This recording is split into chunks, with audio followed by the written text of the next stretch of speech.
Everyone, কেমন আছো তোমরা সবাই? আশা করছি সবাই খুব ভালো আছো।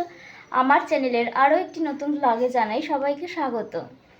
আজকে হচ্ছে 7 তারিখ সোমবার, আর এখন বাজে সকাল ওই 7:30 8টা মতো। তো এখন আমি যাব ঠাকুর ঘরে, পুজো হবে।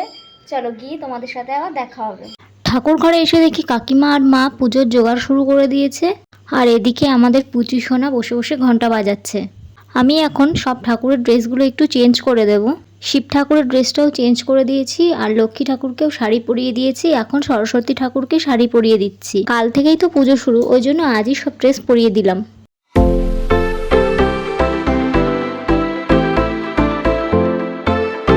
কালকে এই কোণার আলপনাটা বাকি ছিল, ওই জন্য এখন আমি এই আলপনাটা করে নিচ্ছি।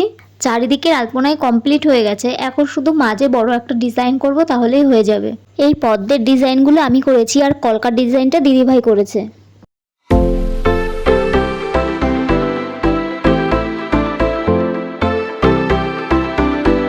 তারপর চলে এসেছে লাইটের লোকেরা লাইট লাগিয়ে দেওয়ার জন্য, আর আমি চলে গেলাম ঘরে রান্না বান্না করতে। এদিকে বসিয়েছি একটু কুমড়ো ভাজা, বরবটি আর আলু কেটে নিয়েছি, এটা একসাথে ভাজা করব। আলু জিরে ফোড়ন দিয়ে লঙ্কা দিয়ে ভাজাটা করছি, আর এদিকে চলে এসেছে ব্রাহ্মণ পুজো করতে। বরবটি আলু ভাজা হয়ে গেছে, এখন করব আলু পটলের তরকারি। তার জন্য পটল আর আলু কেটে নিয়েছি। পটলগুলোকে লবণ আর হলুদ মাখিয়ে ভেজে নেব আগে।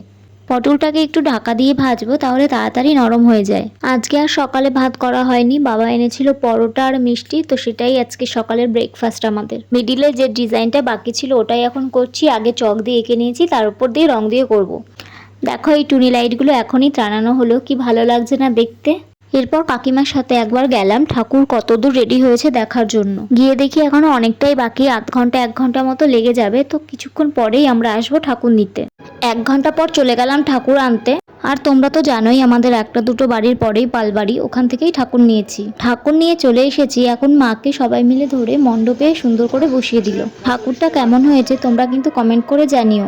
মাঝখানে যে আলপনার ডিজাইনটা করছিলাম, রাতেবেলা দিদিভাই এসে ওটাতে একটু কাজ করতে বসলো, আর আমরা খেতে গেলাম। তারপর আবার রাতেবেলা দেওর বৌদি মিলে এই আলপনাটার উপর রং করতে শুরু করেছে। তখন বাজে রাত 12:30 মতো। ঠাকুরের সামনে ভালো করে আটকে দিয়ে আমরা চলে গেলাম শুতে। ভিডিওটি যদি তোমাদের ভালো লাগে চ্যানেলটি সাবস্ক্রাইব করে পাশে থেকো, আরো অনেক নতুন নতুন ভিডিও দেখার জন্য। বাই।